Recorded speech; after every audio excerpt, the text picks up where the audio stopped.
funnest is here, just for laughs. We'll laugh at those awkward family photos, during yoga, and at the perfect dad joke. Why do ducks have feathers? To cover their butt quacks. But first, we'll reveal why laughter is so good for you. And so if we can laugh more often, we're actually better able to form and retain memories. It's your life, it's your list, and it starts right now. Hey everyone, I'm Jimmy Rhodes. And I'm Christina Guerrero. You know, these days the news is full of doom and gloom, so we are going to give you a break with a special show called Just for Laughs about the way humor makes our lives better. For example, it turns out laughter is the best medicine isn't just a saying. Cracking up actually has a positive, tangible impact on your physical and mental health. That's right, so some seniors are taking a proactive approach and learning how to do stand-up comedy. A look at how laughter can help us live longer, livelier lives is our featured story at the top of the list. You're going to go through the curtain and you're going to grab this microphone. I want to thank you all for coming to my bar mitzvah. Comedian Joe Firestone's Peacock documentary special, Good Timing, features seniors learning the ropes of stand-up. Thank you all for being here. Has anyone been to a 2 p.m. comedy show before? And the experts say that laughter can lead to better physical and mental health in our golden years. Laughter really is the best medicine. Licensed clinical psychologist Dr. Dan Pallison shares a list of reasons why you'll want to keep it silly in your senior years. My wife left me recently. We'll start with the fact that laughter releases endorphins, also known as our happy hormones. Endorphins are a chemical naturally produced by our brain that help us feel really, really good. They flood our system when we enjoy our favorite activities, from exercise to funny movies, both things that Dr. Pallison recommends seniors seek out several times a week. If you can laugh more often, you're going to have endorphins released more often and be more active in your brain. Snickering into our second spot is that laughter benefits memory health. Laughter can improve memory. When we're under a lot of stress, cortisol is released, and cortisol in our brain eats away at the ability to form and retain memories. He says that endorphins released from laughing reduce cortisol levels. And so if we can laugh more often, we're actually better able to form and retain memories. Next, it's time to take it down a notch because laughing can help lower blood pressure. My boss ever sees this, I'm dead. When we're under a lot of stress, our body is in that fight or flight stage, and so we're ramped up, our blood pressure is high. He says instead of pouring a cocktail, fire up your favorite comedy. That's a binge that'll keep you happy and healthy. Laughter is a great way to counteract that intensity that our body feels, and among other benefits, it can reduce our blood pressure. Finally, Dr. Pallison says the old adage, the more the merrier, applies to laughter. He recommends grabbing friends or loved ones when you can. Just as food tastes better when we eat it with other people, or nature is more beautiful when observed with others, laughter is the same thing. Life is a performance. Then there was my head surgery. Have conversations with funny people, go out to comedy shows, try your hand at stand-up comedy yourself. If you can laugh around other people, it will be an even funnier, greater experience, and you'll be even happier and feel better overall. Aging gracefully with a smile on our faces, with a prescription for comedy at the top of the list. Well, one place that really knows how to celebrate laughter, the website awkwardfamilyphotos.com. Have you checked it out? It is all about those pictures where everyone dresses up, smiles, and looks perfect, but somehow something is a little bit off. Well, Heidi Fogelsong talked to the site's founder about how we can all embrace our inner, not quite ready for Instagram selves.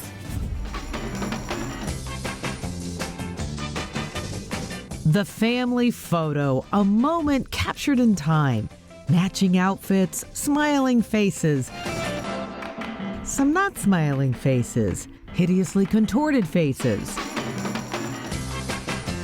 However it looks when the camera clicks, the moment is forever.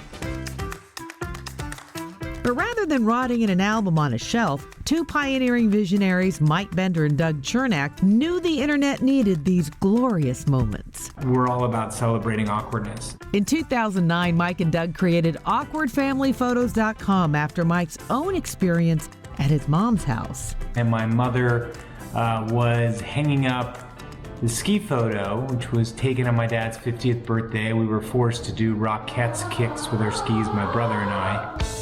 But shame gave way to celebration, and an online altar to awkward was born. We've received over 1 million photos from around the world. Mike says we can learn to love our worst foot forward. Start by realizing perfect is boring. What can you do with perfect? It kind of is what it is, but awkward it's endlessly interesting to me, and it's also very real. Everyone knows that behind that one perfect photo, there were lots of mess-ups, just like in life. The beauty of the awkward family photo is that you see a little crack. You see the brother and sister fighting with each other. Maybe mom and dad aren't so happy with each other. Maybe somebody didn't want to wear the matching outfit. So you're imperfect. So what? Embrace it even. And soon you'll realize that everything is awkward. This was universal, you know. Anybody who had a family and had experienced taking a photo, an uncomfortable family photo, understood it. It's never been about making fun of people, how they look. It's really about everybody kind of sharing moments that we can all relate to in some way. And that's the final step. If it's all of us, why not celebrate imperfection? In the same spirit that we contributed our own photos, I think this was about celebrating awkward moments that we all have. To sort of say, well, you think your family's awkward? You know, check out my family. In the spirit of discomfited delight, I'm submitting a few awkward photos of my own. Learning to accept ourselves, awkwardness and all. When you join a crowd that's laughing out loud, it's usually at a party or a comedy club or maybe a movie. But we found an unusual place to bust a gut, a yoga studio. Get ready to howl during your downward dog, because Jackie Denker has the benefits of laughter yoga. There's a lot of us that take life really seriously, but now time has come. We should take laughter seriously. Take it from Dr. Madan Kataria, the creator of laughter yoga. Sounds fun, right? First of all, what is laughter yoga? Laughter yoga is a combination of breathing exercises from yoga and laughter exercises. It's a practice Dr. Kataria started in 1995 with 5 people, and now we are present in more than 116 countries and maybe 20,000 free social laughter clubs. The classes are about 30 minutes long, and people get together in person or online to practice laughing. And besides being fun, there are a lot of health benefits. If you laugh on regular basis, your immune system becomes stronger, stress level goes down, you will not fall sick easily. And if you have some chronic health problems, you will heal much faster. And besides all of that, laughter is a great connector of the people. Everybody wants to be with the happy people. Nobody wants to sit with a grumpy person. Finally, let's learn how to practice laughter yoga. There are 4 steps of laughter yoga. First, warm up with some clapping. Ho, ho, ha, ha, ha. Ho, ho, ha, ha, ha. So it's like it stimulates your acupressure points and you warm up with laughter. Second is breathing. You take a long deep breath in, inhale, and laugh it out. The third step is childlike playfulness. Very good, very good. Yay! Very good, very good. Yay! And finally, practice a laughter exercise, which is basically a way to keep the laughter going. My favorite one is credit card bill laugh. You just receive a bill for your Visa card, MasterCard, and look at it and laugh. You can head to laughteryoga.org to check out the free online classes going on at all times of the day in different countries. Even if you wake up in the middle of the night and you'll find somebody laughing somewhere. Keeping ourselves happy and healthy with laughter yoga.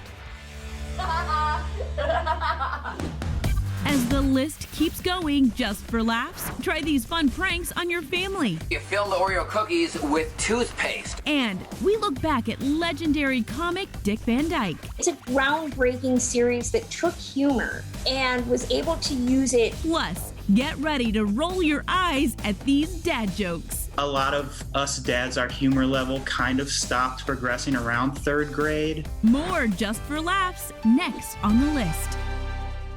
Hey YouTube, I know you're right in the middle of watching, but I just wanted to remind you to hit subscribe and turn on notifications so you don't miss 1 minute of the list. Okay, now back to the show. Welcome back. You know, one thing people of all ages love to do just for laughs? Pranks. An illusionist gave us his secrets on how to make your friends and family laugh or jump out of their skin.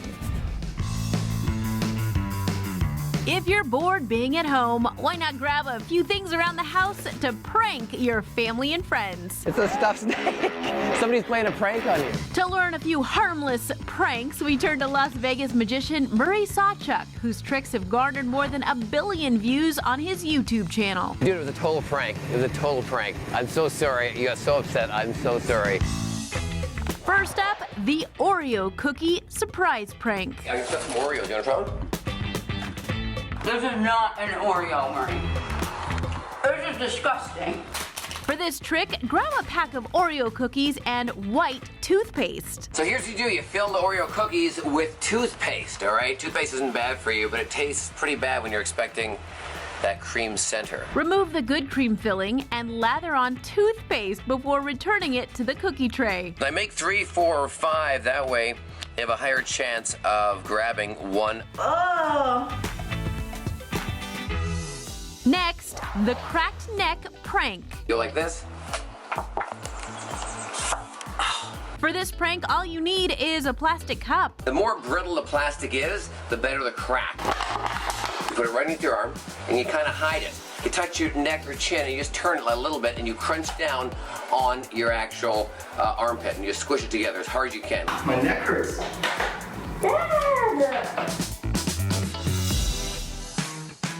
Now for our final trick, bug in the lamp.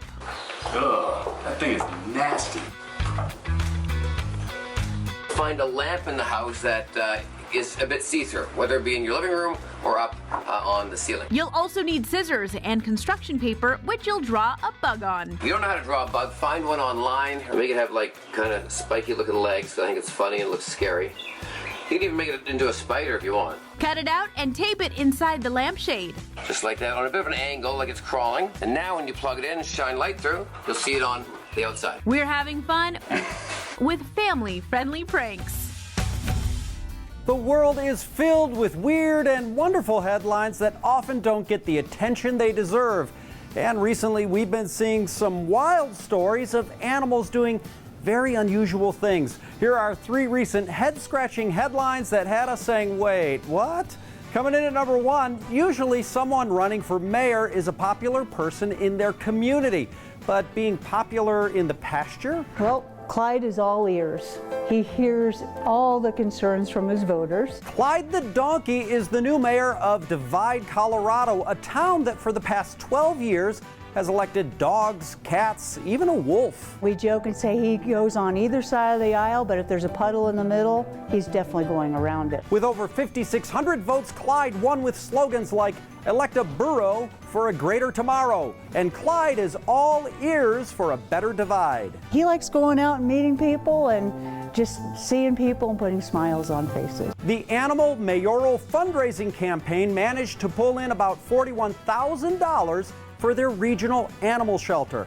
Clyde's office declined to comment. At number 2, if home invasions weren't scary enough, the only thing that could possibly make it more terrifying, the intruder being a 7-foot snake. I literally lift the cushion, and there this giant 7-foot Vietnamese blue beauty rat snake is just coiled up. The slithery surprise took place in a Chula Vista, California home. He didn't get my skin, but he actually got the lining of my shirt. Luckily, this snake isn't venomous, but snake removal expert Alex Trejo says this breed is very rare. You would be more lucky to find a Rolex sitting on the ground than you would a snake like this. I'll take the Rolex. And third on our list of wacky animal headlines, you've heard of yoga positions like downward-facing dog, but what about downward-facing elephant? Elephant down. He's gonna go lay down. At Colorado's Denver Zoo, they exercise all 5 of their elephants with yoga poses. Elephant programs need to have an exercise program to keep their joints mobile and active and engaged. And they're rewarded with yams, apples, and carrots. So that is what we call a salute. That's him stretching his front leg up and his neck kind of stretches up. Namaste, Elephant Yogi. And those were a few recent animal headlines that had us saying, wait, what? Lots more to come on the list. Stay with us. It's your life, it's your list. We're celebrating Pride Month. Go to thelisttv.com to learn more.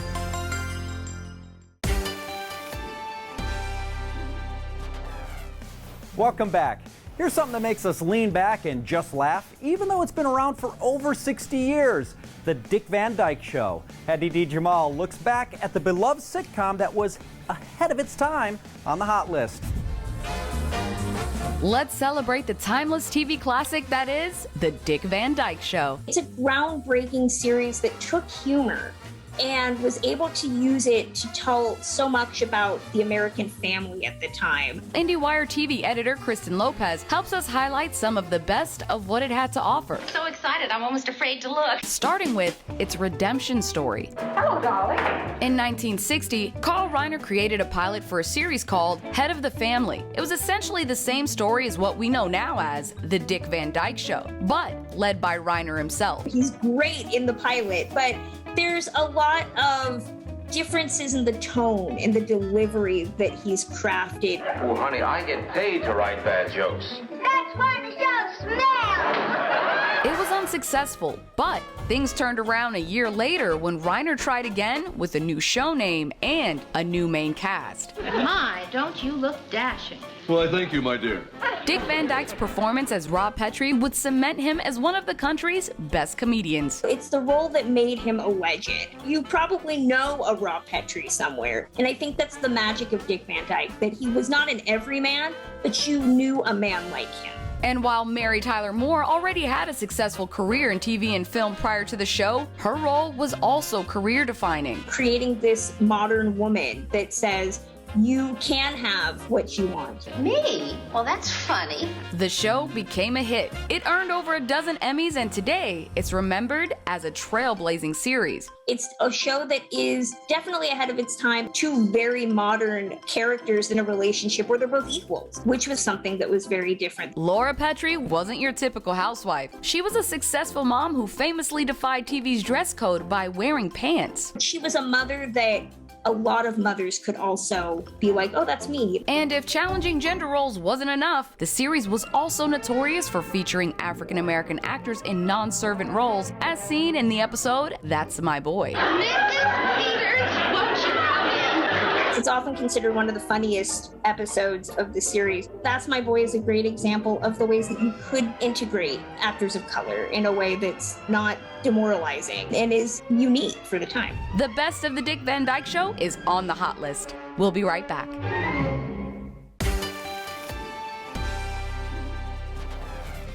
Welcome back to our Just for Laughs show. You know, everybody loves a dad joke. You know, those kind of funny, kind of punny riddles or one-liners that provoke a grin and a groan at the same time. Well, we are learning how to tell a dad joke like a boss. Most dads are known for their unique fashion sense and humor. We've all, loved to hear our dads tell these dumb jokes that we've heard 1,000 times. We spoke with Peter Harmon, co-author of A Daily Dose of Dad Jokes, to learn how to perfect the art of dad jokes. First, be silly. The sillier, the better. Maybe make it sound like you're setting up like an actual good joke, like something that has maybe some wit behind it, a good punchline, and then just go bottom of the barrel. For example, what's brown and sticky? A stick. What do you call a can opener that doesn't work? A can't opener. The more basic, the better. Dads don't have time to have good jokes. So something that you can pop off the top of your head at a moment's notice, that's the kind of joke we want to tell. Next, get punny. A pun is basically just a lower form of humor. It's just recognizing that words have different meanings. So use wordplay to your advantage. Say something like, what's a pirate's favorite kind of movie to go see? And you would say one that's rated R, just because we know There's an R rating on movies, and for some reason, pirates say R. Make your kids think about words in a different way. That might bring some humor. Peter's third tip, be childish. A lot of us dads, our humor level kind of stopped progressing around 3rd grade, and now you have kids and you get to sort of experience life again through their eyes. So keep the language age appropriate. We're not looking for anything groundbreaking. We're not trying to comment on the human condition. You can really relate to your kid by getting on their level. For example, why do ducks have feathers? To cover their butt quacks. Finally, don't forget to practice. If there is, a dog nearby, you can practice your dad jokes on your dog. Not so much a cat, they won't give you the response you're looking for. We're getting a good belly laugh. You're doing good work out there, dads. Thanks to dad jokes. All right, Jimmy, you are a dad. Hit me with your best dad joke. Well, since we're wrapping up, how do you say goodbye to your calculus teacher? I don't know. Calculator. That is a dad joke for the books, friends. You get it? Because you use a calculator. Friends, thanks so much for watching. Hey, thanks for watching, YouTube. Don't forget to like this video, leave us a comment down below, and hit the subscribe button so you never miss a list. Here are some other episodes so you can keep the party going. Go ahead and pick your favorite.